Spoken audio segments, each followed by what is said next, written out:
Halo teman-teman, perkenalkan saya Megumi Miskar Kauri dari kelas 12 MIPA 1 absen 15. Kalian tahu nggak ini tuh gaya apa? Nah, kalian tahu nggak itu gaya apa? Itu adalah gaya gravitasi. Nah, gravitasi ini memiliki suatu percepatan yang dimana setiap tempat itu memiliki percepatan yang berbeda-beda. Nah, bagaimana sih biar kita tahu berapa percepatan gravitasi di tempat kita? Caranya itu kita bisa melakukan penelitian dengan menggunakan alat yang pertama mistar, yang kedua adalah benang untuk menarik beban, dan kita juga butuh tempat untuk menggantung. Saya menggunakan tripod untuk menggantung. Dan yang ketiga, kita juga membutuhkan stopwatch dan saya menggunakan handphone. Yang terakhir kita membutuhkan benda untuk digantung dan saya akan mencari batu untuk menjadi beban. Nah guys, sekarang saya sudah di depan rumah dan saya akan mencari beban yang akan digantung dan saya akan mencari batu dulu. Ya, di sana ada banyak batu. Let's go. Kita cari yang batunya kira-kira dapat ditali dengan bagus. Maksudnya yang gampang untuk ditali. Jangan yang terlalu kecil dan jangan yang terlalu besar, ya. Ya, saya sudah mendapatkan batu. Guys, ada botol plastik. Nah, jadi botol plastik ini memiliki monomer polimernya yang bernama polyethylene terephthalate. Kita masuk saja ya, dan kita sambil membawanya. Nah, di botol plastik ini memiliki monomer polimer yang bernama polyethylene terephthalate yang memiliki jenis sintetis, dan reaksi dari polyethylene terephthalate yaitu kondensasi. Berikut adalah gambar reaksi dari botol plastik. Di atas ini atau di bawah sini, di atas ini, di bawah ini, ya pokoknya ada di ini. Selain kita membahas monomer polimer dari botol plastik ini, saya akan membahas dampak positif dan juga dampak negatif dari botol plastik ini.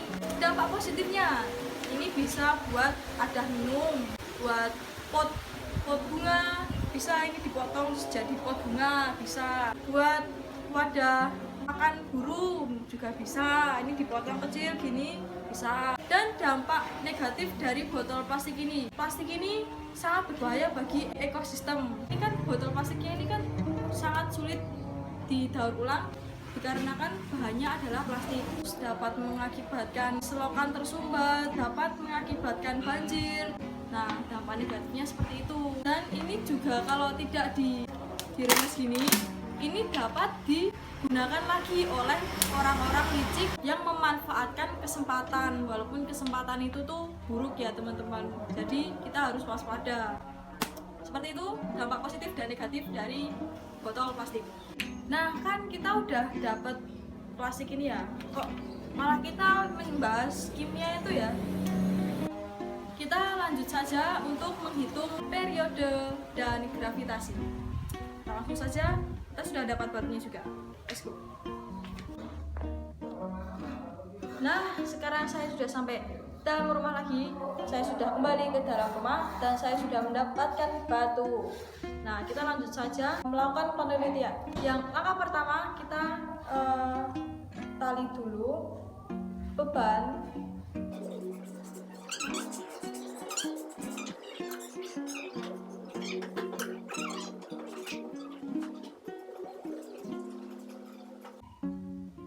Sudah, jika sudah tertali, setelah itu kita gandung, kita pasang ke tripod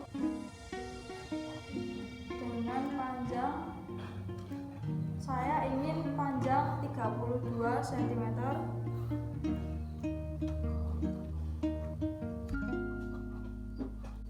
Nah, sudah, kita ukur dulu berapa.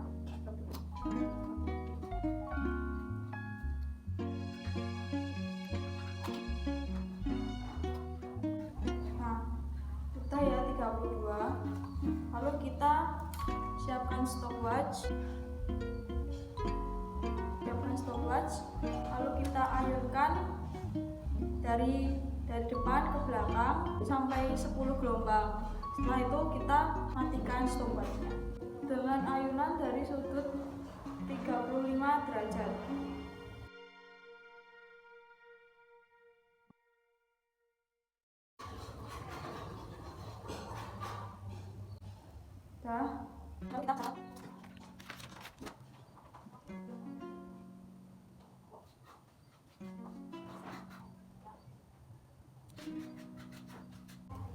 Nah, setelah melakukan percobaan yang pertama, kita lanjut ke percobaan yang kedua, yaitu kita pendekkan tali dan kita ukur dulu.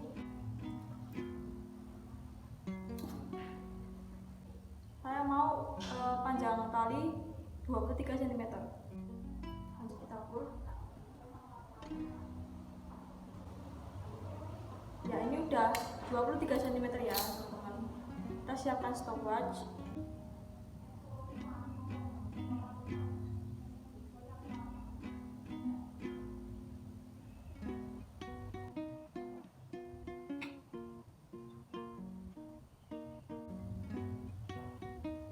Ya sudah, kita catat dulu waktunya. Nah, kita lanjut ke percobaan yang ketiga. Kita pendekkan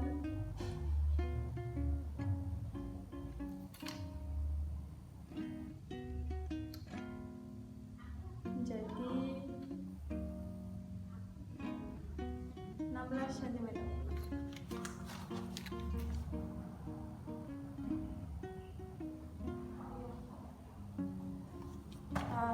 Coba ayunkan.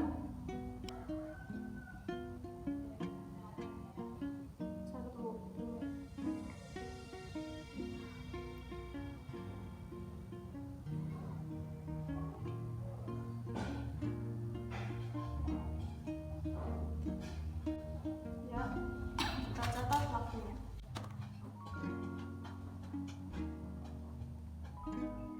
Nah, jika sudah, kita lanjut mencari periode atau T dan gravitasi atau G dengan satuan m/s². Kita lanjut mencari aja.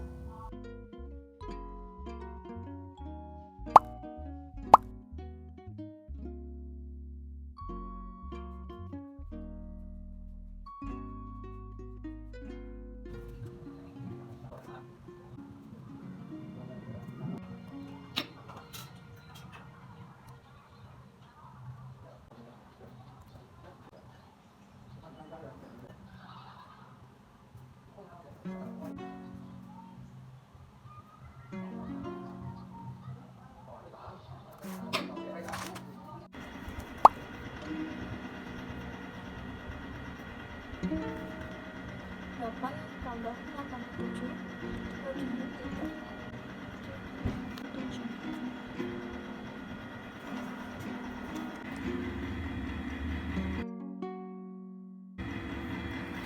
Nah, setelah selesai mengolah data, dapat disimpulkan bahwa penelitian ini merupakan salah satu cara untuk mengetahui gravitasi bumi tidak dipengaruhi oleh massa beban melalui oleh panjang talinya dan periodenya. Semakin pendek talinya, maka waktu yang dibutuhkan itu semakin dikit, semakin cepat, dan semakin panjang talinya, maka waktu yang dibutuhkan akan semakin lama atau semakin panjang juga waktu yang dibutuhkan untuk menghitung N yang diinginkan. Pokoknya tuh semuanya tuh ditarik ke bawah oleh gravitasi. Nah, entah itu benda, tumbuhan, hewan, makhluk hidup pokoknya. Nah, ngomong-ngomong tentang hewan dan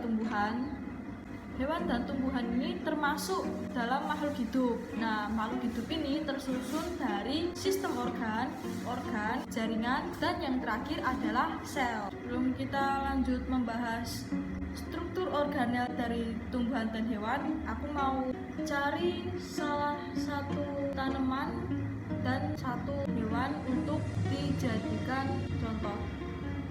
Let's go. Nah, Rek, iki aku udah di depan rumah dan ini ada pohon buah naga. Nah, ini aku mau ambil batang buah naganya, cuma ini susah banget buat dipetik. tanpa menggunakan alat, dan jadi aku ambil daunnya aja, daun buah naga.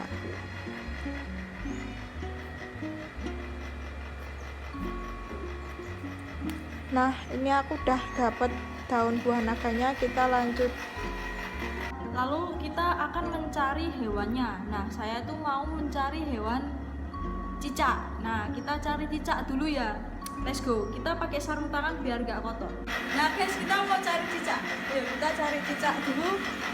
Bisa dinding-dinding ya buahnya ya guys ya. Dinding-dinding gak? Bawah. Ya lah kira enak cicak. Yuk kita tangkap guys. Gaskan. Come on. Nah, jadi saya udah dapat ada cicak dan ada ini daun buah naga. Kita simpan dulu. Jadi di hewan dan tumbuhan ini memiliki struktur organel sel yang Berbeda. di hewan ini terdapat sentriol yang berfungsi untuk pembelahan sel. Nah, cicak ini memiliki sel sentriol. Sentriol ini berfungsi untuk pembelahan sel. Nah, jadi di cicak ini bisa membelah diri. Tetapi membelah dirinya itu dengan cara memutuskan ekor. Cicak memutuskan ekor ini gara-gara dia merasa terancam, lalu dia memutuskan ekor. Itu yang dinamakan autotomi. Dan ada lisosom. Lisosom ini berfungsi untuk pencernaan intrasel. Di hewan ini juga memiliki vakuola, tapi vakuolanya tuh kecil, gak sebesar di tanaman. Kalau di tanaman ini vakuolanya tuh besar, dan di sel hewan ini tuh bentuknya berubah-ubah, jadi bentuknya tuh nggak tetap. Nah, kalau di tumbuhan ini tuh di selnya itu ada dinding sel. Nah, dinding sel ini berfungsi memberikan bentuk sel, dan ada plasmodesmata, dan ada plasida, dan ada vakuola besar. Tadi udah saya jelaskan, yaitu yang di tumbuhan ini memiliki vakuola yang besar.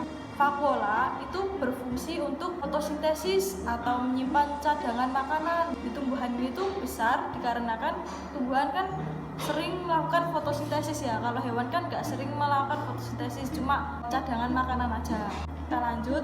Tadi itu kan hewan kan bentuknya tuh nggak tetap ya. Nah, kalau di tumbuhan ini bentuknya tuh tetap. Nah, tadi kan saya menyebutkannya yang ada di hewan dan ada di tumbuhan, jadi masing-masing sendiri gitu loh. Yang dimiliki hewan sendiri sama yang dimiliki sama tumbuhannya sendiri. Nah, kalau di keduanya ini itu tuh memiliki inti sel. Nah, keduanya itu memiliki inti sel, sama-sama memiliki inti sel. Nah, sekian video dari saya. Dan video tadi tuh saya itu tuh menjelaskan tentang bagaimana mengukur gravitasi yang ada di bumi ini. Nah, gravitasi itu tuh tidak dipengaruhi oleh massa benda, tapi tergantung periode dan panjang tali. Nah, terus aku membahas tentang monomer polimer dari botol plastik dan dampak negatif dan positif dari botol plastik itu. Nah, terus aku juga membahas tentang struktur organel sel dalam tumbuhan dan hewan. Dan semoga di video saya tadi mudah untuk dipahami, dan semoga video saya ini berguna bagi kalian semua. Sekian dari saya, Megumi Sekretori. Terima kasih telah menyaksikan video saya. Dadah, goodbye.